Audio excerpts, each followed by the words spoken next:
mo yung seamless. Sa next naman yung unbox natin is ito. Ayan. So, ganun pa rin. Boxer shorts pa rin. And this one is also from Hammerhead. So, mga branded na boxer shorts ang mga pinagbibili ko ngayon.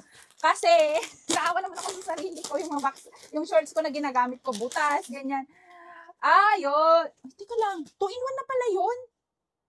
Hindi ako na-inform. So, sa isang box pala, bali 4 pa. Uy, ganun oh. Seamless. So, ito, large pa rin yung binili ko. Ayan. So, large na Hammerhead. Tapos, itong, ano niya naman, itong tela niya is, cotton pa rin, pero parang plaid, mas manipis siya na parang, alam mo yun, parang hindi siya stretchable. Ganyan. Na, 2-in-1 talaga yun. Hindi ako na-inform. Ang dami ko ng shorts. Kaso large kasi bibigay ko sana sa asawa ko. Kaso large kasi, ang sexy kaya ng asawa ko. So, ayan. Akin pa rin lahat to. So, ayan. Ayoko kasi talaga ng masikip na pantulog ko tong mga to, guys. Ayan. Ayun, ang gaganda pa naman ng ano. Ala. Ano tong isa? Large pa rin. Uy. Uy. I like the tela.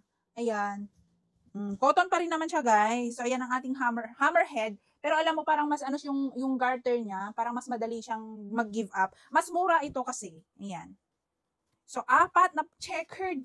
So, ang dami ko ng shorts 3, pang 7 na to. 4 plus 3, 7 na. Kasi yung isa Walkers, ito naman Hammerhead. Ayan, kung naghahanap kayo ng ganitong klase ng boxer short na gusto niyo yung branded, alam niyo naman kapag branded, hindi naman may pagkakaila na pag branded, talagang mas maganda yung quality, ganyan, mas soft, tapos mas pulido yung pagkakatahi. Ayan, so Hammerhead po ito. Alam niyo naman pag Hammerhead is branded, di ba?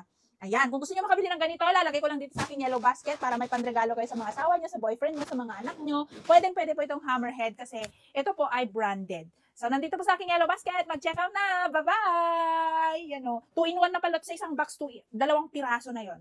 Ayan. So, gaganda ng kulay o. Checkered yan.